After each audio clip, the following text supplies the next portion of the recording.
Welcome once again to Lehto's Law. Here's Steve Lehto. You're riding your bike along or you're walking along out in the middle of nowhere and you come across something of value. And you look at it and go, is it abandoned? Is it lost? Does it belong to somebody? And I was riding my bike not so long ago and I came across a $20 bill, just laying on the ground, $20 bill. I stopped, looked around, no one for miles. I pick it up, put it in my pocket.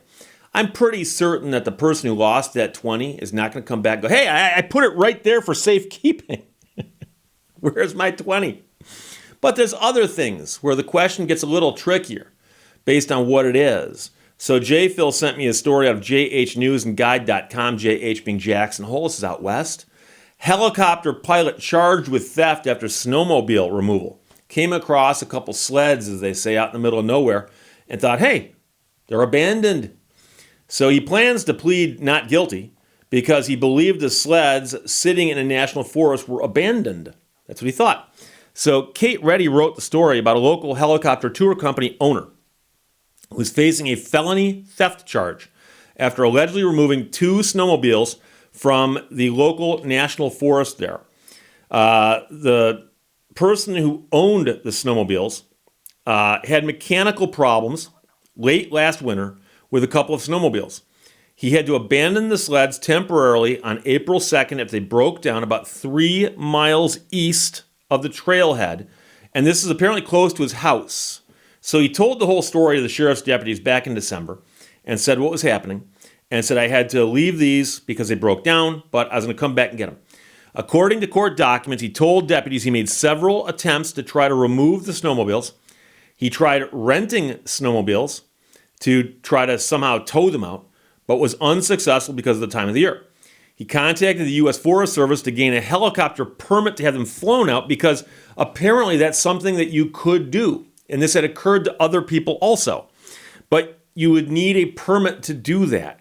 So he also got quotes from helicopter companies in various areas asking them how much it would cost to get them out, and is this something they could do, and would they be capable of pulling the permits themselves?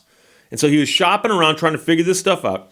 And as he was working on this, he was notified by a local business in Idaho Falls, Idaho, that his snowmobiles had been recovered and a man that they had identified had them. And that's according to the affidavit filed in the county district court. So the owner reached out to the man who had his snowmobiles via phone, and that man said, well, if you want them back, you have to pay me $10,000.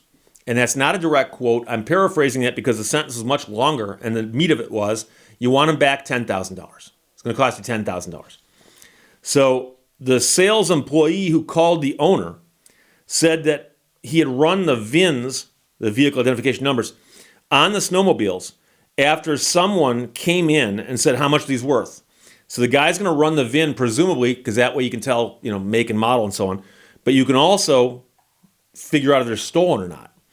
And the VIN database showed the owner's name as the original purchaser. He then called the original owner and said, what's the deal with these two snowmobiles? The guy goes, I left those out in the woods because they broke down. I was trying to get them out. Oh, well, some guy's got them right here, figuratively speaking. I don't think he actually had them in the shop. I think he just called the shop.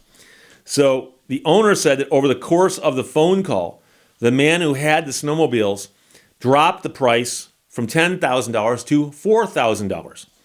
So when the owner circled back with the Forest Service, he was told that the man who recovered the sleds did not receive a special use permit to remove the snowmobiles from where they were.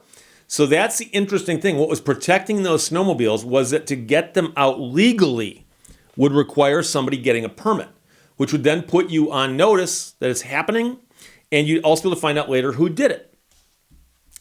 So Corporal Landon Smith of the county sheriff's office said he contacted the man who got the sleds to advise him that he's committing theft and must return the snowmobiles. But he reportedly stated he was unwilling to return the property without compensation. So this is the affidavit. The man stated he was flying over the area of Palmer Creek when he observed two snowmobiles sitting in the national forest. He stated he took it upon himself to fly the two snowmobiles out of the national forest with the intent to sell them for profit. And that's the end of the quote.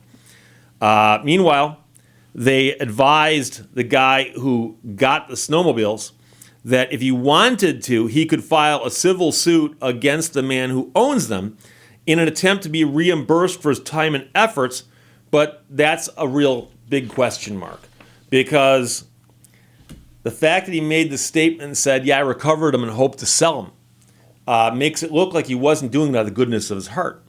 And some people are going to say, but Steve, if the guy legitimately salvaged these things, and, well, there's a problem.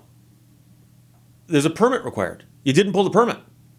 And if this guy is flying helicopters and giving tours around this area, you would think you would know about the rules regarding helicopter usage around that area. I mean, I'm speculating on that one. I admit it, but you'd think you would know that. But second of all, the real problem here is that he started off by saying, I want $10,000 for getting them out. Then when he says, okay, I'll take 4. Okay, where did the 10 come from? Where did the 4 come from?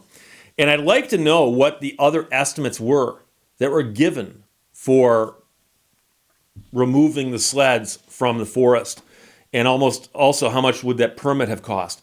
But as it stands right now, there are criminal charges against the guy who removed the snowmobiles.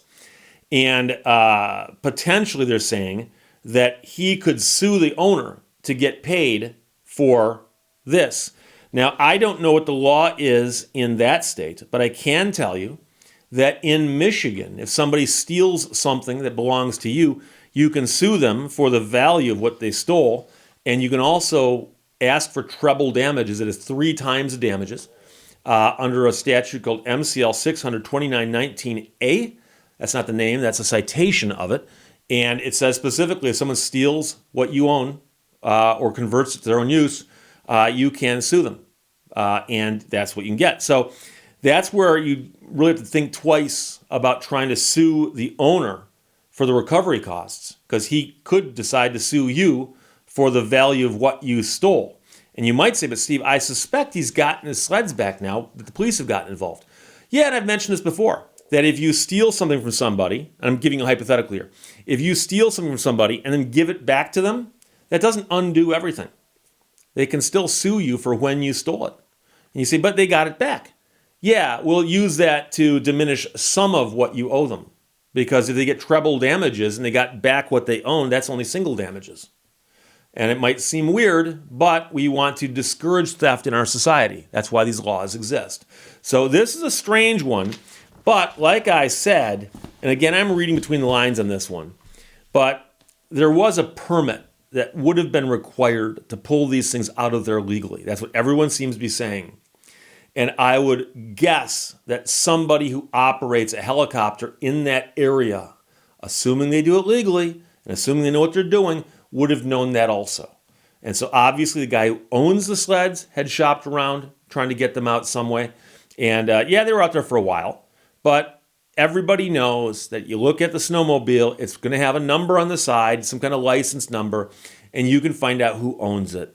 And so you find 2 broken down sleds out in the woods, unless they've been there for 20 or 30 years, you have to assume that they are affiliated with somebody who might want them back. So I got a crazy story I can tell you someday, but there's not enough time to tell it to you today. But I had a similar situation like this where I had to leave something valuable on a lake shore a couple summers ago. But I got it back through some great help from some people in the area. But there you go for jhnewsandguide.com. Kate Reddy wrote this. J. Phil sent it to me. Helicopter pilot charged with theft after removing 2 snowmobiles. There you go. Questions or comments? Put them below. Let's talk to you later. Bye-bye. Thank you for watching Lehto's Law. I think people should be allowed to do anything they want. We haven't tried that for a while. Maybe this time it'll work.